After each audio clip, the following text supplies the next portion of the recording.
Hello and welcome दोस्तों, welcome to my YouTube channel. आप देख सकते हैं जीबीपी जेपीवाई का चार्ट ओपन है और H4 के टाइम फ्रेम में चार्ट ओपन है।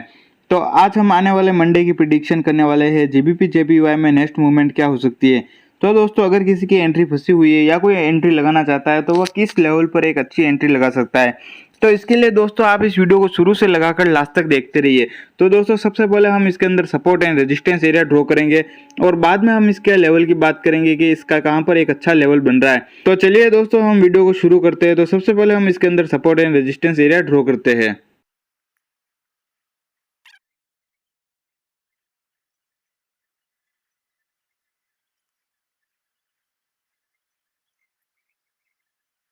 तो दोस्तों, आप देख सकते हैं मैंने जीबीपी जेपीवाई के अंदर H4 के टाइम फ्रेम के अंदर मैंने इसके अंदर support and resistance area draw कर दिया है।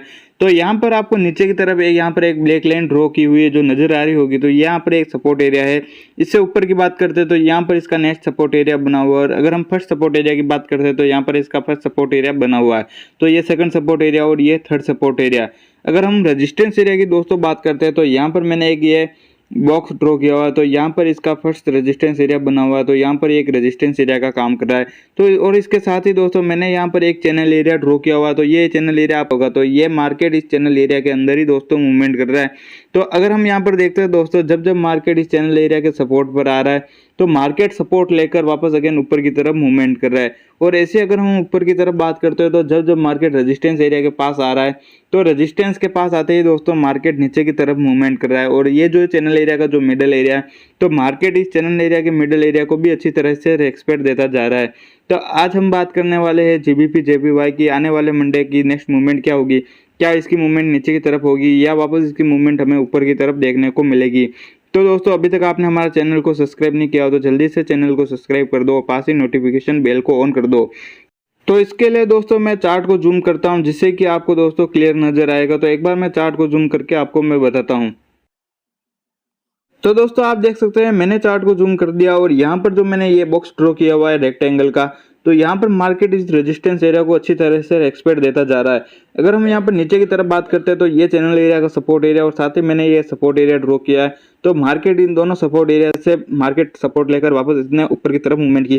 तो दोस्तों, अगर हम ऊपर की तरफ से बात करते हैं तो दोस्तों यहाँ से मार्केट ने रेजिस्टेंस लिया था, रेजिस्टेंस लेकर वापस इसने नीचे की तरफ मूवमेंट की। तो यहाँ पर इसने एक सपोर्ट एरिया क्रिएट किया। तो सपोर्ट एरिया पर सपोर्ट लेकर वापस इसने ऊपर की तरफ मूवमेंट की और वापस इसने नीचे की तरफ मूवमेंट की, वापस इसने ऊपर की तरफ मूवमेंट की और वापस ये थोड़ा नीचे आया था इस एरिया तक और यहाँ से वापस इसने ऊपर की तरफ मूवमेंट की। तो आप देख सकते हैं यहाँ पर इसने एक पैटर्न क्रिएट किया जिसे हम inverted head and shoulder pattern कहते हैं। तो दोस्तों, यहाँ पर मैं एक लाइन लगाता हूँ रेजिस्टेंस एरिया के लिए। तो यहाँ पर मैं एक लाइन ड्रॉ कर देता हूँ जो यहाँ पर एक रेजिस्टेंस का काम कर रही है। तो यहाँ आप देख सकते हैं दोस्तों, जो ये मार्केट इस रेजिस्टेंस एरिया के पास आ रहा है तो यहाँ से मार्केट ने रिजेक्शन लिया और वापस नीचे की तरफ मूवमेंट की। तो अगर हम देखते हैं दोस्तों, यहाँ पर जब मार्केट इसको हेड एंड शोल्डर पैटर्न बनाता है तो हेड एंड शोल्डर पैटर्न की जो यहाँ पर नेक लाइन है तो मार्केट अगर इसको ब्रेकआउट करता है तो ब्रेकआउट के बाद इसको रिटेस्ट करेगा, रिटेस्ट के बाद इसकी नेक्स्ट मूवमेंट हमें इस रेजिस्टेंस एरिया तक देखने को मिलेगी।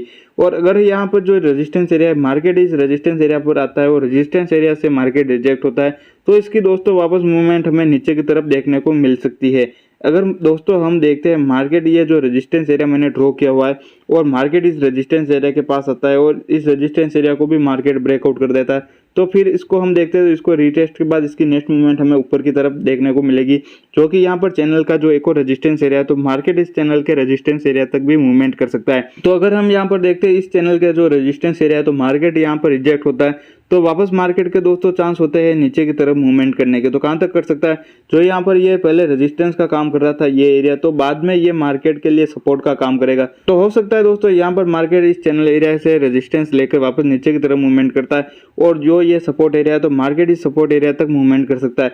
अगर जब तक मार्केट इस वापस सपोर्ट एरिया को ब्रेक डाउन नहीं करता है तो वापस मार्केट के चांस होंगे दोस्तों ऊपर की तरफ मूवमेंट करने के। तो वापस ये रेजिस्टेंस एरिया है चैनल का, तो वापस मार्केट की मूवमेंट हमें इस चैनल के रेजिस्टेंस एरिया तक देखने को मिल सकती है। तो अगर यहाँ पर वापस रेजिस्टेंस मिलता है तो वापस मार्केट की मूवमेंट नीचे की तरफ देखने को मिल सकती है। तो यहाँ पर अगर हम देखते हैं तो ये एक एम पैटर्न भी क्रिएट कर सकता है जिसे हम डबल टॉप पैटर्न भी कह सकते हैं। तो ये एम पैटर्न की जो नेक लाइन है अगर मार्केट इसको ब्रेक डाउन करता है तो ब्रेक डाउन के बाद इसकी नेक्स्ट मूवमेंट हमें नीचे की तरफ देखने को मिलेगी।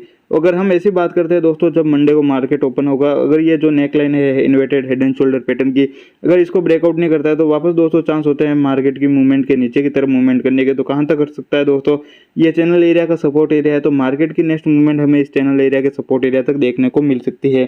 साथ ही ऐसा भी हो सकता है दोस्तों, ये जो मैंने एक और सपोर्ट एरिया ड्रॉ किया हुआ, तो मार्केट हो सकता है दोस्तों नीचे की तरफ मूवमेंट करके वापस अगेन ऊपर की तरफ मूवमेंट कर देता है। तो जब तक ये दोस्तों ये सपोर्ट एरिया मार्केट ब्रेकडाउन नहीं करता है तो वापस मार्केट की मूवमेंट हमें ऊपर की तरफ देखने को मिलेगी। अगर हम बात करते हैं दोस्तों, जो ये सपोर्ट एरिया है मार्केट अगर इसको ब्रेकडाउन कर देता है तो ब्रेकडाउन के बाद इसकी दोस्तों नेक्स्ट मूवमेंट हमें क्या देखने को मिलेगी। तो जब मार्केट मंडे को ओपन होता है, या मंडे को नहीं है और आने वाले दिनों में अगर मार्केट नीचे की तरफ आता है और नीचे की तरफ आकर ये सपोर्ट एरिया है, तो सपोर्ट एरिया मार्केट ब्रेकडाउन कर देता है। तो ब्रेकडाउन के बाद मार्केट नीचे की तरफ फॉल करेगा और जो ये सपोर्ट एरिया है तो बाद में ये रेजिस्टेंस का काम करेगा। तो मार्केट इसको रिटेस्ट करेगा और रिटेस्ट के बाद इसकी नेक्स्ट मूवमेंट हमें नीचे की तरफ देखने को मिलेगी, जो कि यहाँ पर एक सपोर्ट एरिया मैंने एक और ड्रॉ किया हुआ। तो हो सकता है दोस्तों इस सपोर्ट एरिया पर आता है मार्केट इस एरिया पर सपोर्ट लेता है, तो सपोर्ट लेकर वापस दोस्तों मार्केट के होंगे दोस्तों ऊपर की तरफ चांस। तो दोस्तों जब मार्केट नीचे आता है इस सपोर्ट एरिया पर, तो दोस्तों जब तक ये मार्केट इस सपोर्ट एरिया को ब्रेक डाउन नहीं करता है तो वापस दोस्तों मार्केट के चांस अगेन ऊपर की तरफ हमें देखने को मिलेंगे। अगर हम यहाँ पर देखते हैं दोस्तों, ये support area market break down कर देता है, तो ब्रेकडाउन के बाद दोस्तों क्या नेक्स्ट मूवमेंट होंगे। अगर ये सपोर्ट एरिया मार्केट ब्रेकडाउन करता है तो यहाँ पर मैंने एक ब्लैक लाइन ड्रॉ की हुई है, तो मार्केट की नेक्स्ट मूवमेंट हमें इस ब्लैक लाइन तक देखने को मिलेगी। तो यहाँ पर भी एक अच्छा सपोर्ट एरिया बना हुआ है और यहाँ पर भी एक अच्छा सपोर्ट एरिया बना हुआ है। बट अगर हम देखते हैं इन दोनों सपोर्ट एरिया पर आने के लिए मार्केट को जो ये सपोर्ट एरिया है, तो मार्केट को इस सपोर्ट एरिया को ब्रेक डाउन करना होगा। तो ये support area market break down नहीं करेगा तो मार्केट के चांस नहीं होंगे दोस्तों नीचे की तरफ आने के। अगर हम दोस्तों ऊपर की तरफ बात करते हैं, ये चैनल का रेजिस्टेंस एरिया और मार्केट इसको ब्रेकआउट करता है तो फिर क्या होगा। अगर हम देखते हैं मार्केट अगर इस रेजिस्टेंस एरिया पर आता है और रेजिस्टेंस एरिया पर आने के बाद यहाँ पर रेजिस्टेंस नहीं लेता है और इस रेजिस्टेंस एरिया को मार्केट ब्रेकआउट कर देता है, तो मार्केट इस चैनल एरिया के रेजिस्टेंस एरिया को ब्रेकआउट कर देगा। तो बाद में मार्केट वापस नीचे की तरफ मूवमेंट करेगा, जो कि ये चैनल एरिया बाद में यहाँ पर सपोर्ट का काम करेगा और मार्केट इस सपोर्ट एरिया पर रिटेस्ट करेगा और रिटेस्ट के बाद दोस्तों मार्केट की नेक्स्ट मूवमेंट हमें ऊपर की तरफ देखने को मिलेगी। तो दोस्तों अगर हम देखते हैं मार्केट की मूवमेंट हमें नीचे की तरफ या दोस्तों ऊपर की तरफ कब देखने को मिलेगी, तो दोस्तों ये जब मूवमेंट हमें तब देखने को मिलेगी जो ये चैनल एरिया का सपोर्ट एरिया और ये चैनल का resistance area market break down या ब्रेकआउट नहीं करता है, तो मार्केट की नेक्स्ट मूवमेंट हमें इस चैनल एरिया के अंदर ही देखने को मिलेगी। तो दोस्तों जब तक मार्केट इस चैनल एरिया के सपोर्ट और रेजिस्टेंस एरिया को ब्रेकआउट या ब्रेक डाउन नहीं करता है तो मार्केट की नेक्स्ट मूवमेंट हमें इस चैनल एरिया के अंदर ही देखने को मिलेगी। अगर मार्केट इस चैनल एरिया के सपोर्ट एरिया और रेजिस्टेंस एरिया को ब्रेकआउट या ब्रेक डाउन करेगा तो इसकी नेक्स्ट मूवमेंट हमें और अच्छी देखने को मिलेगी। अगर मार्केट इस चैनल एरिया के रेजिस्टेंस और सपोर्ट एरिया को ब्रेकआउट या ब्रेक डाउन करता है तो इसका मैं नेक्स्ट एनालाइज और लूंगा नेक्स्ट वीडियो के अंदर। जब तक दोस्तों इस एनालाइज से आप प्रॉफिट कमाइए। तो दोस्तों अगर आपको हमारे व्हाट्सएप पर फ्री डिस्कशन ग्रुप में जुड़ना है तो उसकी लिंक मैंने वीडियो के डिस्क्रिप्शन में दी हुई है, तो दोस्तों आप मेरे व्हाट्सएप पर फ्री डिस्कशन ग्रुप में भी जुड़ सकते हैं। वहां पर दोस्तों मैं डेली एनालाइज वगैरह शेयर करता रहता हूं। और अगर आपको हमारा वीडियो थोड़ा सा भी अच्छा लगा हो तो जल्दी से चैनल को सब्सक्राइब कर दो, वीडियो को लाइक कर दो और अपने दोस्तों के साथ शेयर कर दो और वीडियो पर कमेंट कर दो और ऐसे ही फॉरेक्स मार्केट के रिगार्डिंग वीडियो देखते रहिए। थैंक यू दोस्तों।